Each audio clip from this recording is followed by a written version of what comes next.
How are y'all doing? This is our last She Gathers of the year, you guys. We did it. Okay. Yeah, no, it's exciting.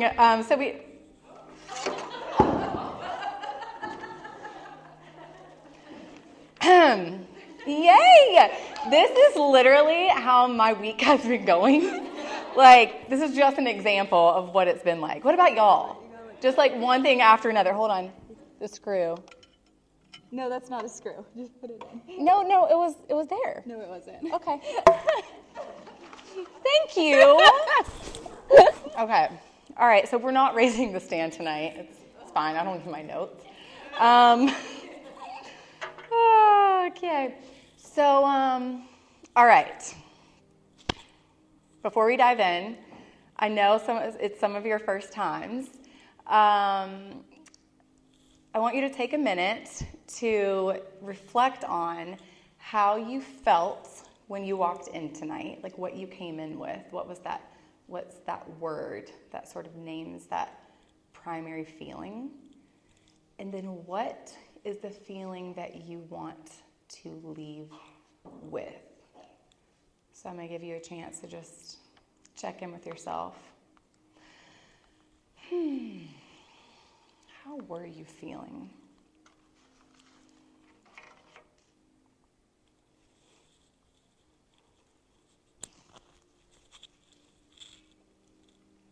And how do you want to feel when you leave?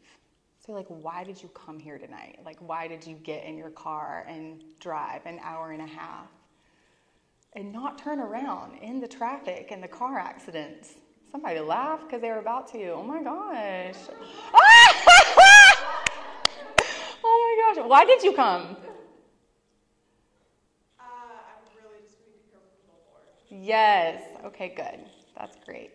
Okay, so now take a minute, turn to the woman next to you on either side and share the feeling you walked in with and the feeling you want to leave with.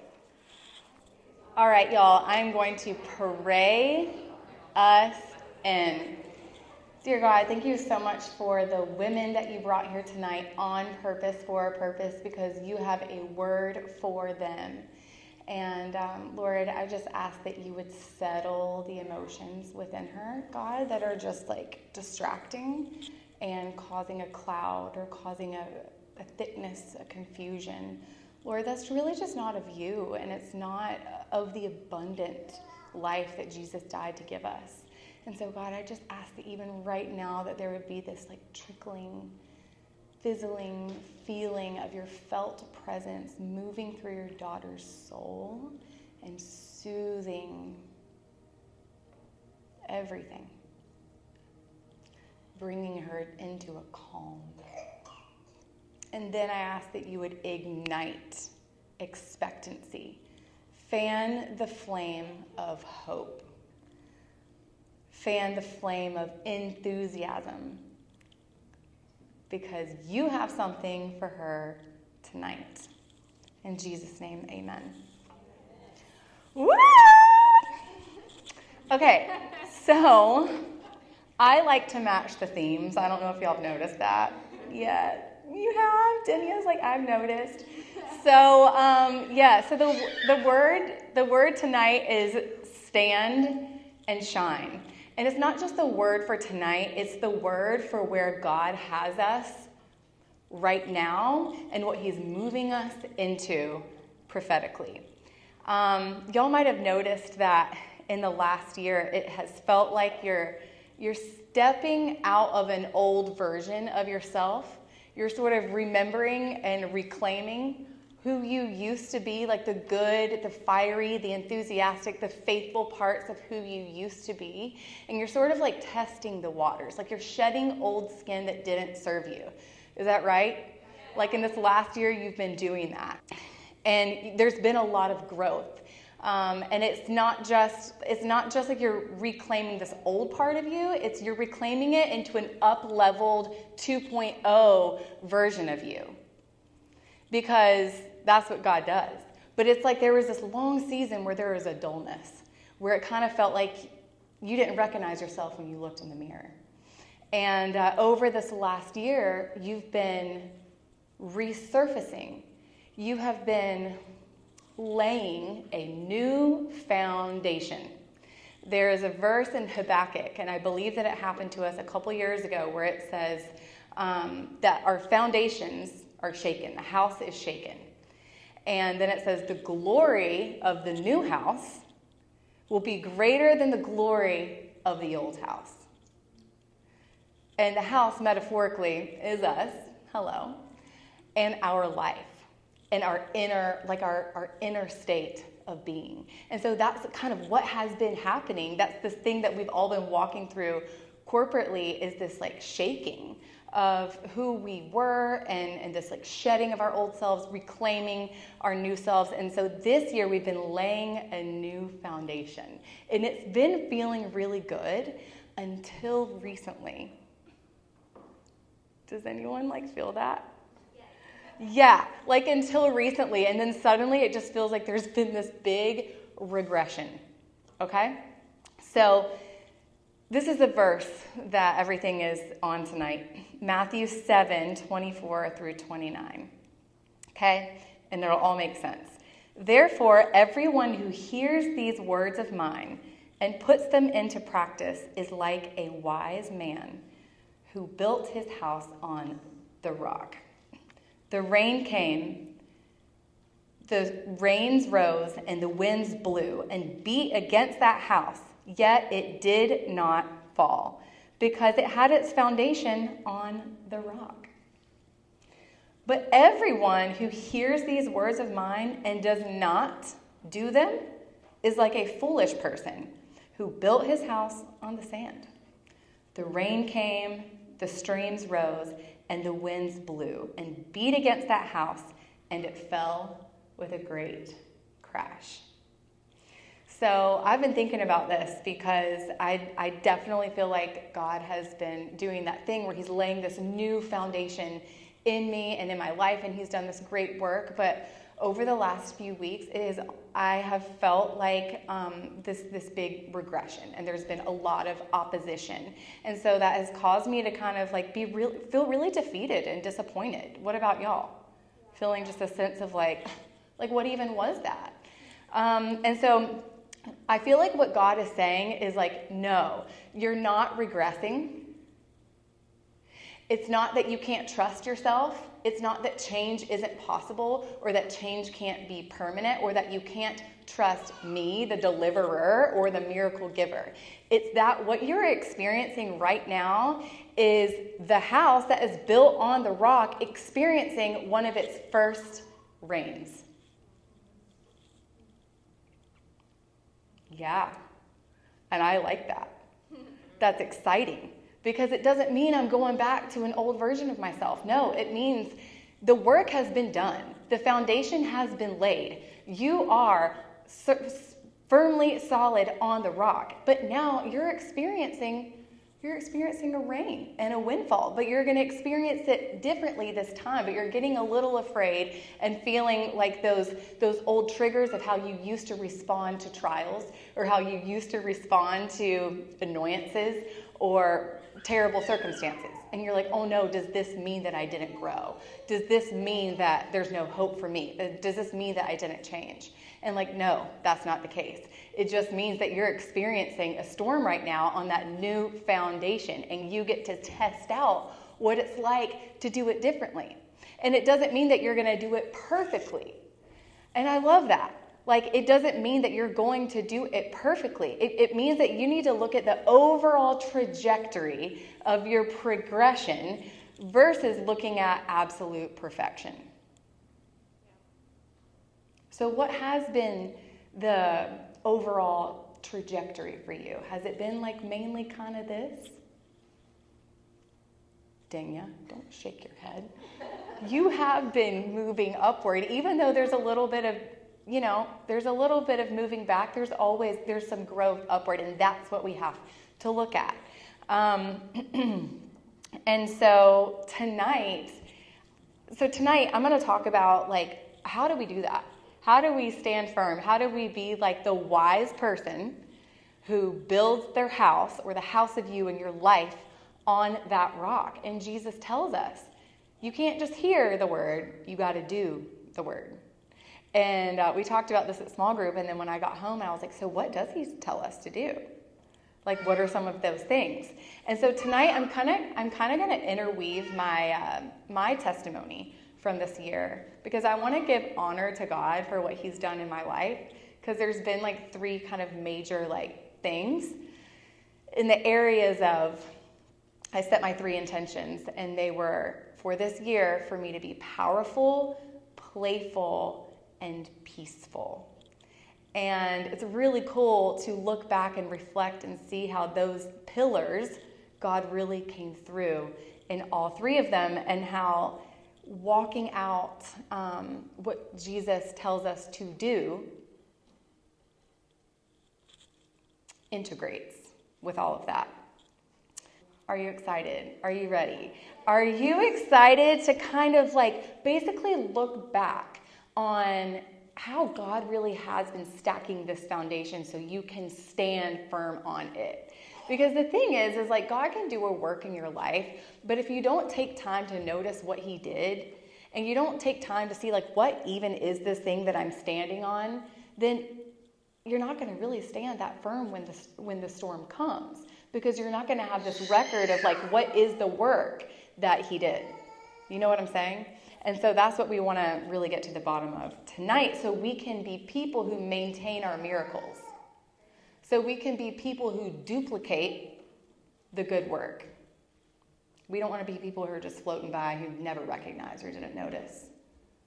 You know what I mean?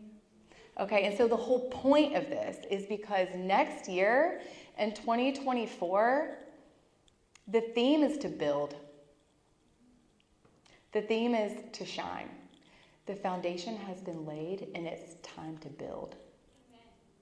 Yes.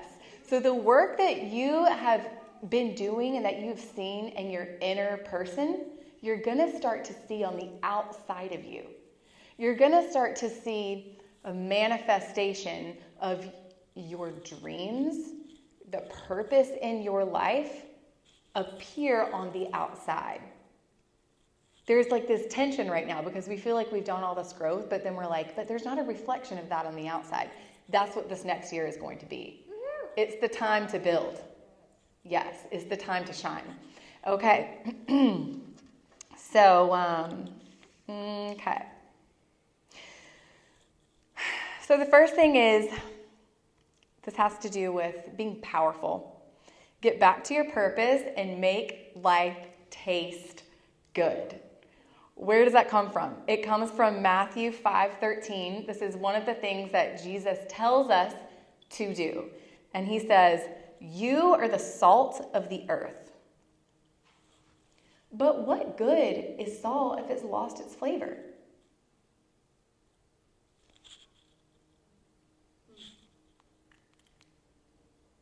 I don't know. I just love that. This is a verse that I've glossed over many times. I'm like, ugh. But I was like, all right, why did Jesus use salt as a metaphor here? So I did a little research. Salt is used for a good amount of things, but mainly the purpose of salt is to make things good. It either makes things taste good, it either preserves the good, or it prevents bad things from growing because it's an antiseptic. I'm like, okay, what is the salt? What is the salt in us? Okay, now check this out. The chemical compound of salt is sodium chloride. Okay, these are two chemicals, sodium chloride. You put them together and guess what? They can't be separated. This chemical compound cannot be separated. It can only be diluted or impurified by an electric shock. And this makes me think of the verse that says, we cannot be separated from the love of God. Yeah, we can't be separated from the love of God. Okay, so salt, so like we're the compound. It's like he's the, I don't know, what is it again? Sodium. Just go with the metaphor. And we're the chloride. And you can't separate the two. So his presence is always with you. You can't separate the two, but it can be diluted. And your connection to it and what makes him within you taste good can be dirtied. How? Either A, hard experiences that you go through that then causes you to turn resentful and bitter and like all the things, or burnout, which then causes you to go into a season of rest that you get stuck in. Has anyone ever got stuck in a season of rest? I mean, I have, because it sounds like good at first, and we do. There are times where we need to take a step back, and then sometimes we get kind of stuck there. It gets comfortable, and we start to hide there, and then we're kind of uncomfortable about it, so we keep hiding there because we don't know really what to do about it. We're stuck not in rest anymore, but in hiddenness. Yeah. Hibernation, isolation, withdrawing, even hiding behind, for me, I was hiding behind motherhood. Oh, I'm a mom. That's all I can do right now. I can't do anything else because I'm a mom. But that was a thing, that was a season for a time. And then there was a time where that season lifted and God was like, now you need to step back out. You need to step back out and get excited again. Fan the flame of God within you who has a purpose for you. So you got to get back to your purpose and make life taste good. All right? We're not, and I don't think a lot of you are still in that season. I think a lot of you have stepped out of that this year. So this is more of a reminder of yes, keep and continue moving on in the work and continue in the good work, because this is a time of year where we do start to feel a little bit of that burnout. And I think we could be tempted with those questions of should I even be doing this anymore? Am I even passionate about this anymore? And we can't rely on our feelings. That's when you take the rest, and I don't know why I did that. The rest, I did that because it's you need to take 2 weeks of turning down the dial to check back in and to get in the presence, to be renewed again. Okay, and then the second thing that can cause the salt to lose its saltiness is an electric shock. This makes me think about traumatic experiences that we go through, breakups, friendship hurts, friendship breakups, owing too much on our taxes, not getting tax returns, things like that just really shake us up. It's like a shock to our system. And in that moment, and in that processing, there's a determining factor. We're is this going to make me bitter or is it going to make me better? And when you're in this situation, or if you're thinking of the situation you might be in even right now, or something that you're processing, and you imagine yourself on the rock, dealing with it, standing like a strong house, like a wise person, on a firm foundation that is secure, how might you deal with it? A little differently than fear might deal with it. And if a lot of you have been here the last few months, what I'm loving is this message tonight is a stacking on our last 2 months. And what I'm starting to see is, I've been a Christian my whole life, y'all. And I'm oh my gosh, the more I study Jesus and his word, I start to see that the whole reason he came was for our spiritual condition. The condition of our biopsychosocial state of wellness. When you read about it. Last month, we talked about how Jesus came to make us full cups. He came to make us full so we would be secure in our relationships, so we would have fulfilled and real relationships. And in the same sense, when you're standing on that firm foundation, what makes it so firm? What makes you not rocked? Yeah, you might get a little tattered. You know, a rock might come through your window or some paint might come off. But what makes you so firm is that you can trust. You trust the foundation. You trust that it's been built. You trust that it's sturdy. You trust the builder. And this brings me to this verse in Psalm 127, which is the Old Testament, which is, you know, like when Jesus is talking about this person building their house on a rock. He's also referencing back to Psalm 127 when the Jewish people are making their pilgrimage or their journey to festivals, to the required festivals, and it's called the Song of Ascents. Basically, the Song of Ascension. They're going upward, and they're saying the song that says, "Those who build their house without God labor in vain." And this is all just very hopeful because you're doing it. When you're doing it with God, He's going to make you stand firm. Like, you don't have to worry.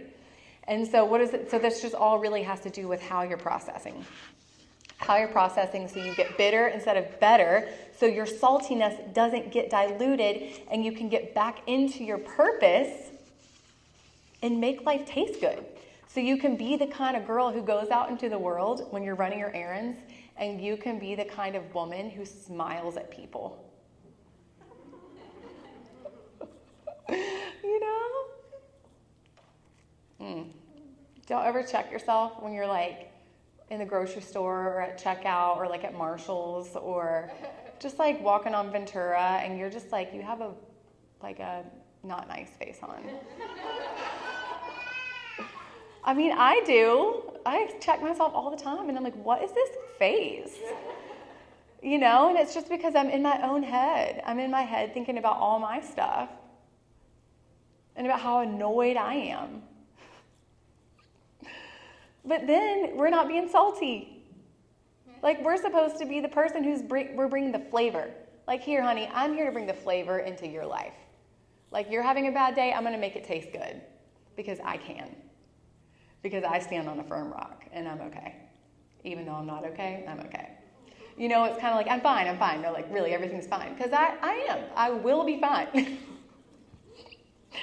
It's like that, except real. Okay. Is this helping anybody? Yeah. Okay, the second thing is to be happy and see the good. So this is kind of like an extension on being salty and maintaining your saltiness and how to do it. So because of some of the disappointments that I went through, it affected my marriage and the way that I saw my husband. Like, I really just lost the fairy tale factor, you know?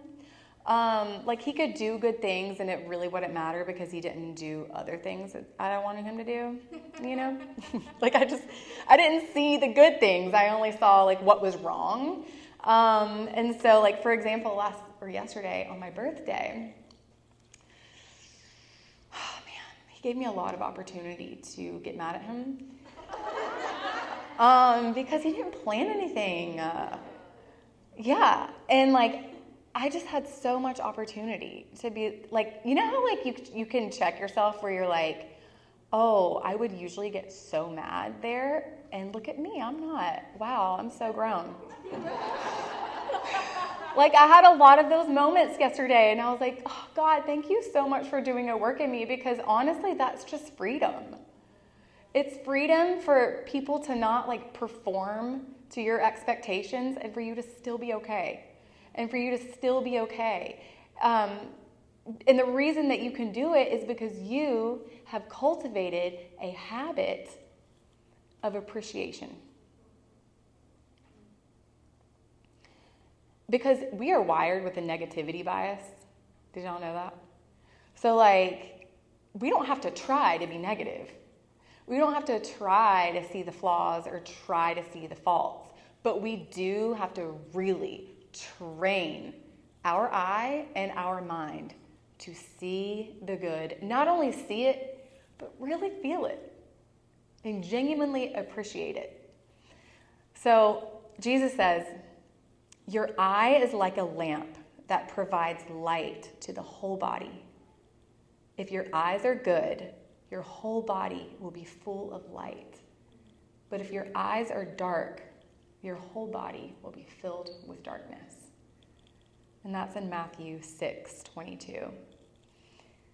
How powerful is that? What he's saying is, what you see, your perspective is going to impact your entire soul, your emotions, the way that you feel in your body. And you know your emotions affect the way you feel in your body, right? And so I just got to this place where I was like, I don't want to feel like negative anymore. Because you know, like when you're negative, it makes you tired too. Tired, just more like irritable, like everything annoys you. And Brooke is laughing. But it's like, that's not fun for you. Like that's not the life that Jesus says he came to give us an abundant life. And so I remember like going to this church service one day, and I heard the pastor quote a verse, and he said, he made the woman a happy mother of children. And I was like, is that a thing? Like a happy mom. And so I don't know, y'all. So I just really leaned into that, and I was just like, I want to figure that out. And there's something about, like, when I was on this journey, there's something about, like, being happy that there was, like, resistance towards. Like, it almost felt like if you're happy, then you're not, like, I don't know, like, you're not productive enough. Like, you're supposed to be stressed. If you're stressed, that means you, like, care about people. You know? And so then I'm like looking at all these things that I was stressed over, and I was like, well, what's the goal of all these things that I'm stressed about? Oh, it's so I can be happy. And I was like, well, why don't I just beat the thing at its game and be happy first? And so I did this thing this summer, and this has to do with my playful thing that I really wanted to like step into and embody, like just being able to be someone who's lighthearted and playful and not take things so seriously, and be able to be lighthearted and laugh and not be annoyed by every little thing, but to actually like laugh at it, you know? And so this summer I did this thing where at the beginning of the day I would set my goal, which was like at the end of the day, I want to have been happy all day long. Like I want to just like feel happy. And so the way that I did that is like I put this filter on, like a happy filter. So if anything like was not happy, I just like didn't entertain it. It just didn't fit in my filter, you know? Or I changed my perspective on it. Or I changed my procedure on it. What I mean by procedure is like if it's something that needed to change, then I would address it and communicate effectively. Versus like ruminate and seethe. Y'all know what it's like. Anyone else in here like me? Y'all are like, this girl is crazy. That's okay. You know, that's why I'm so passionate about all of this, is because like I kind of am. So I need to lean in and figure out how to make it all better. And then I have the tools for you to help you, and you're a more toned down version of me. Okay, so, all right. I have a couple tools, a couple takeaways for you in this. Okay. The first one is, I don't know, do any of y'all like want to change your perspective and like let your eyes be full of light so you can actually have a body that's full of light, so you can be lighthearted and like salty and like bring flavor and step back into your purpose and bring the goodness back to life? Yeah? Okay. Well, something that gets in the way of that is like a stuck emotion, where we feel like this, like, you know, like a heaviness or anything that's like not positive. It's like in the dark shades and it gets stuck somewhere and we don't know what to do with it. The first thing is you got to get your body in motion, like move. Someone the other day, she asked me, like, what do you do to handle like that pit in your stomach or your stress? And I'm like, I go on a walk outside and I talk out loud. And sometimes when people are like passing by, I put the phone up to my ear so it looks like I'm talking on the phone. But yeah, I just have to, you know what I mean? Like sometimes I have to sort out the facts versus the feelings. Like sometimes I have all these feelings that are just like sitting there ruminating, and I have to get out, get my body moving, like to get that energy that's stuck somewhere and get it moving, and then speak over it. And sometimes it's speaking over it, just like I just need to narrate the day, like what actually happened versus like what am I like attributing meaning and emotion to. Because sometimes when you do that, you just narrate what happened, just the facts. You're like, oh, like we're good, we're okay. It's not that big of a deal, right?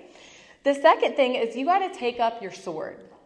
What is your sword? And your spiritual armor, your sword is your truth. It's the sword of truth.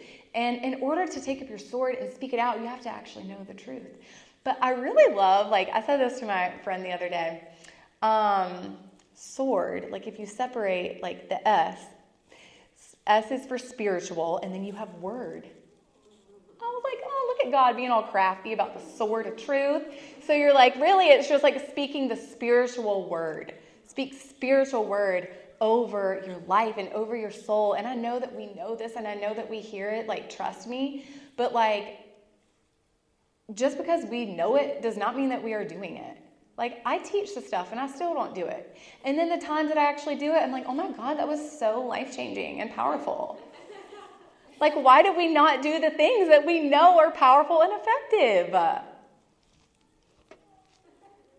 No? Okay. Okay. Wait. That actually leads me to my last point, and then I'll kind of answer that question, why we don't, or maybe I will, I don't know. But the third thing is to get breakthrough in your habits, and in order to have that firm foundation that we are standing on. And I know that a lot of you, how many of you have had a breakthrough in a habit this year? Yay! Good job! That's so exciting. Praise the Lord. How many of you have regressed in the breakthrough? Yay! Good job. That means that you're human and that you still need Jesus. Okay? And that's why you're here tonight. So one of the habits that I really want to break through in was, and a lot of my girls know this and I've mentioned this before, but I really wanted to get breakthrough from my very bad, not just habit, but it was a stronghold of cussing. Okay? So I'm going to give this testimony because I told God that if he set me free from it and delivered me, that I was going to like give the story, and I still haven't, and it happened months ago. So, okay. So basically, sometimes something is more than a habit. Okay. Sometimes it's a stronghold. Sometimes it has a demonic thing attached to it. Sorry. And we have to do more than just like habit training. Sometimes we have to fast. Sometimes we have to like break and release curses over ourselves. Sometimes we have to do like self-deliverance. And I had to do that, and it was crazy. Okay. So, all right. So here's the deal. So I just want to talk about this because it kind of started with like a loosening, because this was a stronghold and a spiritual thing for me. And so God kind of like took me on this journey because I was like, Lord, why are you not setting me free from this thing? Like, why are you not, don't you want me to not have a profane mouth? And I'm like, if I can give up alcohol, like, why can't I stop cussing? I just like could not get to the root of it. So he kind of like took me on this journey where he was like loosening the grips that it had on me. And one way was through this sermon that I heard. And I heard the scripture, and it like, I just like felt this like loosening. So I just want to speak it over you right now. It is in John 11:44. He says, Jesus called in a loud voice, Lazarus, come out. And the dead man came out, his hands and feet wrapped with strips of linen and a cloth around his face. Jesus said to them, take off the grave clothes and let him go.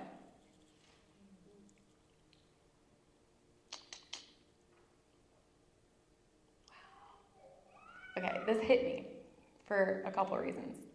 The first one is it's in John 11:44. 11 is a number of transition. 44 is a number of ascension. How crazy. That's the scripture, right? Also, like I said before, that verse about the laborers or the builders building the house in vain is from the song of ascents or from ascension. And so, you know, there's like this theme happening where God is like, I am raising you back up. Like you have been you've been dead in a sense. You've been lulled to spiritual sleep. And that's something that I forgot to mention earlier that can happen when we stay stuck in a season of rest, is when we get stuck there, we can be lulled to a spiritual sleep, right? Where we kind of forget who we are, where we lose our spiritual fervor. And God is like, I'm reminding you of who you are. And he reminded me of who I was before all of this started, where if I even thought a cuss word, I felt like dirty on the inside. And he was like, that's the girl that I'm raising back up. And I'm telling you right now, like, come out. Come out, and the grave clothes are falling off of you. And I just feel like there's someone right now who that's a word for. Like you are coming out, and the old parts of you that no longer serve you are falling off. In Jesus' name.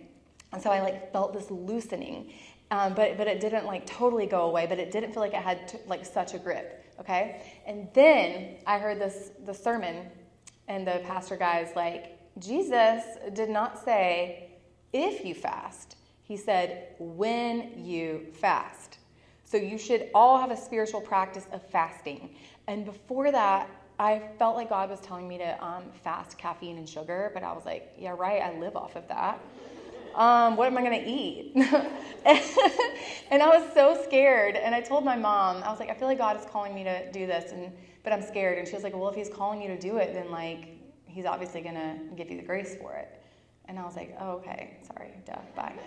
So I did it the next day, cold turkey. You know how you're supposed to wean yourself? No, I don't do that. I'm just like all or nothing kind of girl. And it's true. So he did give me the grace. I had a headache for one day, and the rest of it, I was totally good. Isn't that crazy? So I went on this fast, and then I was on this walk one day, and I like started praying. And I said this thing out loud where God was like, you need to break off curses of negativity that you have spoken over yourself. It comes from a spirit of rejection.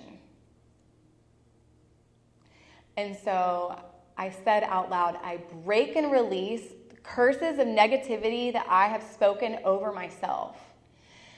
And I literally started hyperventilating and crying and coughing. Yeah, I was like manifesting a demon.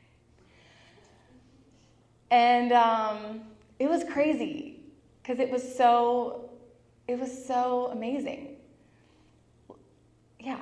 And so I'm on this walk and I'm hyperventilating and crying and like dry heaving. And there's cars passing by and I'm like, it's fine. And so then I'm like so tired and like shaky that I sit down. I sit down on the road and I look to my left and there's a sign that says dead end. And I was like, oh, God, that's so crazy. Like he's telling me like it's over, like it's dead, it's over, like that, like it's done, you know, it is finished. And then I heard 4 church bells. I was in Missouri, so there's like churches there with bells. And it was 12 o'clock. And I'm like, oh my gosh, like this is like from a movie, you know? And then I turned to my right and there's a sign that says sunshine. And I just felt like God was like, that's over and you're walking into the light. Like you were walking into this lightness and brightness that kind of came off of you. You know, that saltiness of him and his presence that got diluted. And it got shocked. And he delivered me. Like I did not cuss at all. It was crazy. For like 2 months. And then it came back, okay? And so this is where regression comes in, because I've honestly been struggling with this a lot, like really upset about it and disappointed. And I'm like, I don't even know I'm going to give a message as she gathers. Like, Lord, what is the testimony here? Like, there's not a testimony anymore. And yeah, he was like, you know, you can build a house, but will it stand? Is the question. He will give you a miracle, but will you maintain the miracle? And I didn't know. I was like, how do I do that? And I was making it very complicated. And God was like, you cultivate the presence. That's what this is all about. At the end of the day, y'all, the house that's being built, it's the house of you. Jesus came and made you the temple. You're the temple. He embodies you. Or sorry, well, you know what I'm saying. But the Spirit lives within you. And all you have to do is cultivate the presence. And you do it just by spending time with him. Like if you have someone over to your house, are you the kind of host who like is really busy, like making cookies and like cleaning up and like doing 500 things, and you don't really like talk to your guests? Like you kind of avoid them a little bit and they're just kind of like watching you like do all the things? Or are you the kind of host who sits down and looks at your guest in the eyes and engages with them and listens and asks them questions, even if there's a mess around? Because I think of God like that, like God within us, like the house of us, just kind of like sitting there watching us, being real busy, just floating all around, being productive, trying really hard and controlling everything. And we're like, why am I not doing this very well? Like, why do I feel like burnt out? And he's like, I don't know. But I'm right here, and nothing can separate you from my love. Because I'm the chloride and you're the sodium. So it's really cool because today I got up at 5 a.m. and mainly because my kids were up through the night like sick. So I didn't really sleep, but I was like, this is perfect. I'll just get up and like spend time with God. So I lit my candles and did my whole ritual. And guess what? There are so many triggers today where I usually like bleh, cuss, and I didn't. I know. And so I just, yes, and it's the Lord. It really is. And I felt like God was just saying, like, I gave you the miracle. I delivered you. You just have to do maintenance on the house. by spending time with me. So that's how we get back to our purpose and make life taste good. See the good with an eye of appreciation for people and life. Get breakthrough in your habits by fasting and sustaining with the presence. So that's a part of how your foundation has been laid this year and how you're going to keep that foundation strong when the rains and the winds and the storm comes as you are building next year.